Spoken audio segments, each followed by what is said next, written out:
Hi,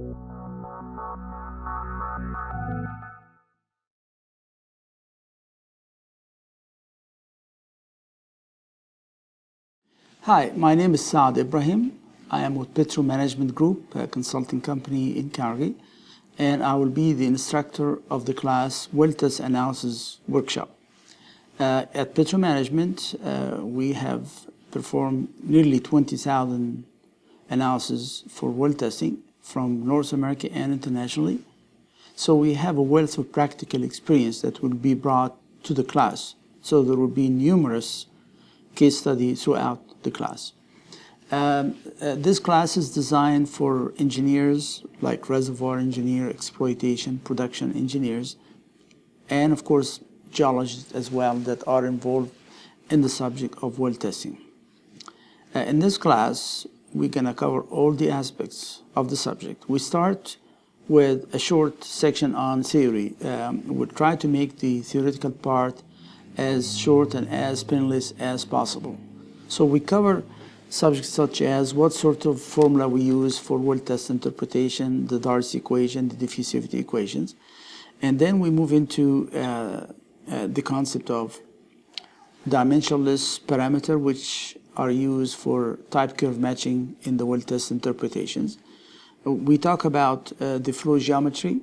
Depends on how you complete the well. You might have different kind of flow geometries. And the reason why we talk about it, for each geometry, flow geometry, we have different techniques to analyze the test data. We'll cover the subject of boundary conditions. Depends on the permeability and the duration of the test. The well might be intransient. What I mean by that, the well is not stabilized. Or if you have a long test and the well is stabilized, we are in pseudo-steady state. We have different techniques to analyze the test data. And of course, if we have an active aquifer replenishing the fluids in the reservoir, we are in steady state, so we have also different techniques to analyze this data. We'll talk about one of the most common type of test, which is the Flow-Ana buildups. We'll cover all the details of how we analyze a Flow-Ana buildup test, from utilizing the Horner plot, the pressure derivative plot, type curve matching, to extract information such as permeability, pressure, and the skin factor.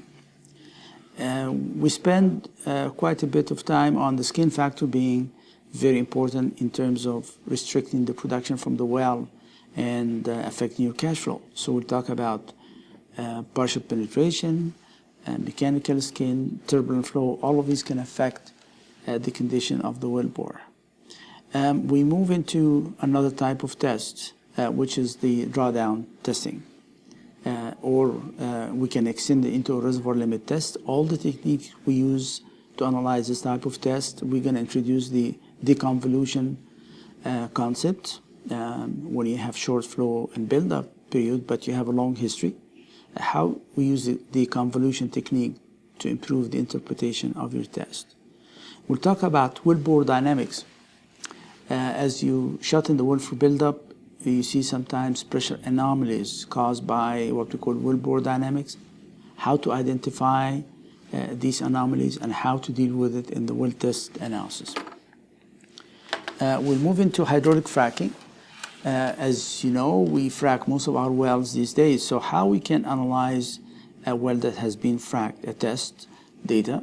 We talk about all the technique used, from linear plots to the pressure derivative techniques to identify the frac geometry, such as the frac half length, the frac conductivity, and maybe the frac face skin. We also dedicate quite a bit of time to many frac techniques, or DFIT, which is used widely for horizontal wells with multi-stage frac. Now we're going to shift into more of the practical aspect. So we'll talk about the 3 stages of well testing. Prior to the testing, we talk about the planning stage, how we can set objectives for the test, how we can select the appropriate kind of test to analyze, to test your wells, and also we talk about the design of the test itself to make sure that we get conclusive results from the test. Second stage of testing, we talk about during the test your role, to supervise the test, to monitor the data as it's coming, to decide whether you should extend the test further or make it shorter based on the real-time data that are received. And finally, when the test is complete, all the test data will arrive to the office. And at this point, we go through first the data quality to QC all the data from production data, pressure data, fluid analysis. How we can identify operation problems, and is there any way we can try to salvage the test data even with operational problems. And then we go through the actual interpretation step by step, from flow regime diagnosis using the pressure derivative to the standard use of conventional techniques, the Horner-Platten derivative, and at the end we perform the history matching by building a model in the software. We have few slides on Guide 40 by the board, so we know the requirement of well testing and how we can satisfy the board, because obviously that's one of our obligations. We move into gas well testing. We talk about the differences between gas well testing and oil well testing, and the use of the pressure, the pseudo pressure in our interpretations. And of course, we cover the aspect of the modified isochronal testing. We move into rate transit analysis, RTA, how we can analyze production data using the different techniques available, such as type curves like Fitkovich type curve, the Blasingame, the flowing material balance. All of these techniques will be discussed, and we use a variety of different software to show you the practical application of that. The next section will be on horizontal well with multi-stage frac. The interpretation of this type of wells is far more complex than just horizontal or vertical wells. So we go through the step-by-step how to analyze a multi-stage frac of horizontal wells.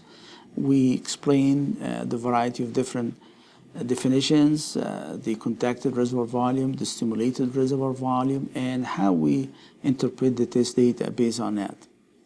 We move on to water injection tests. We test our water disposal wells, water injectors. So we go through the type of tests such as step rate test, injectivity fall-off test, the HAL plots. And finally, we close the class by introducing how we design a test, whether it's a flow and buildup, drawdown, or a modified isochronal test. And at the end, we invite the course attendees to bring any test data that they'd like to have it analyzed in the class. We use the two main softwares in the industry, the FICAT and the CAPA software. That's all the information about this class. If you have more questions or you'd like to get more information, please don't hesitate to contact us. Thank you again.